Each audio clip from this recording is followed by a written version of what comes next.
The Galactic Council chamber fell silent as Ambassador Chen Wei rose from her seat. For 300 years, humanity had sat at this table, had negotiated, compromised, and bent to the will of species far older and supposedly wiser. Today that ended. "We're done," Chen said simply, her words echoing through the crystalline hall. High Counselor Vexthar, a being whose species had sailed between stars when humans still huddled in caves, clicked his mandibles in what might have been amusement. "Ambassador, surely you don't mean to withdraw from the Council over such a minor trade dispute?"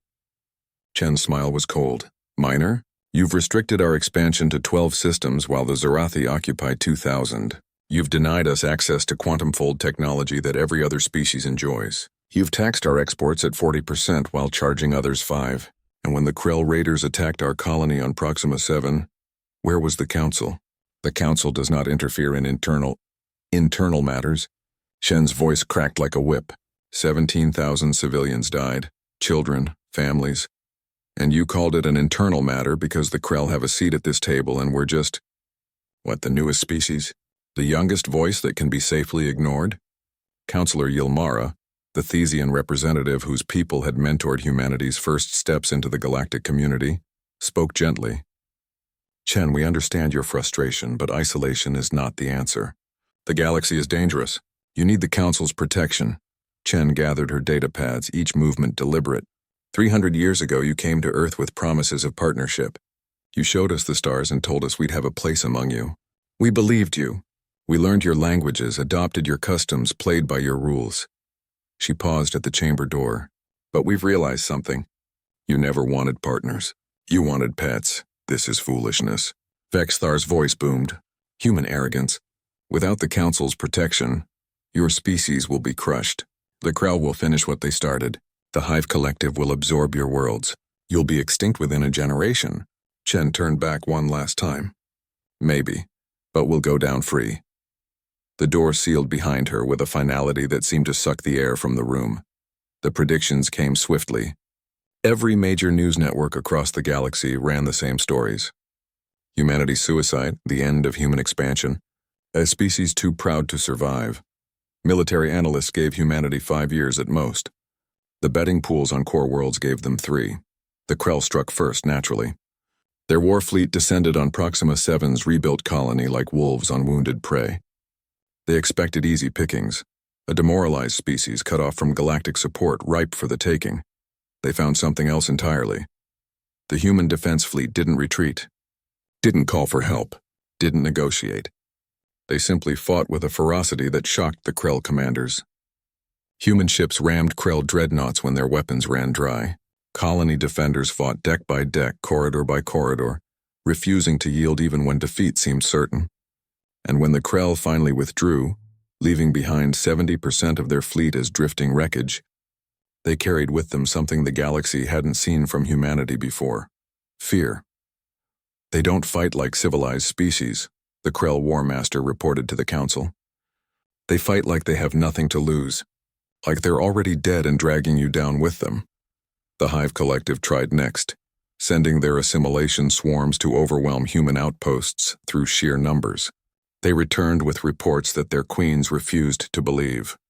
Humans had developed biological weapons specifically designed to target hive organisms.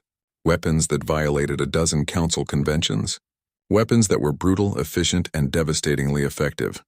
Where did they get this technology? The queens demanded. The answer was simple and terrifying. They made it themselves. Without the council's restrictions, without the technological oversight committees and ethical review boards, humanity had unleashed their full innovative potential. And that potential, it turned out, was staggering. Within a decade, human territory had tripled. Not through conquest, but through rapid expansion into regions the Council had deemed too dangerous or strategically unwise.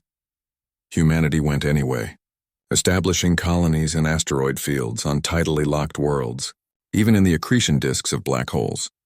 Places where other species saw obstacles, humans saw opportunities.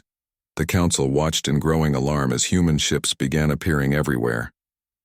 Their quantum drives were crude but functional, developed from first principles without access to Council archives.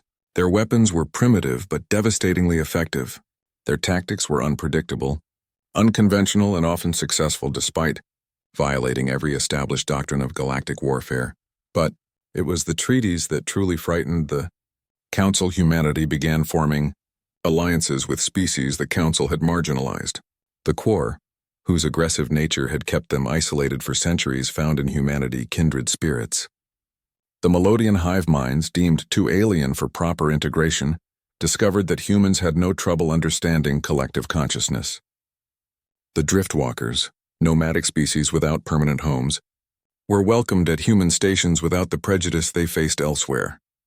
A new power block was forming, and at its center stood humanity, unbowed, unbroken, and utterly unwilling to return to the table. High Counselor Vexthar stood before the viewing screen, watching human ships pass through what had once been Council-controlled space. They didn't ask for permission anymore, didn't acknowledge Council authority. They simply went where they pleased and no one dared stop them. We could have shaped them, he said quietly to Ylmara, guided them. Instead, we tried to control them. It's not too late, Ylmara offered. We could extend an invitation. Equal status, full membership rights. Vexthar's laugh was bitter. And why would they accept? We had 300 years to offer them that. Now, he gestured at the screen where a human dreadnought cruised past a Council patrol without even slowing. Now they don't need us. We need them. The irony wasn't lost on anyone in the Council.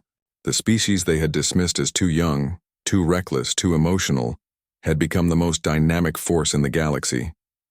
Not because they were stronger or smarter than everyone else, but because they refused to accept limits that others took for granted. The galaxy had watched in condescension as humanity sat at the table for 3 centuries. Now it watched in terror as humanity built their own.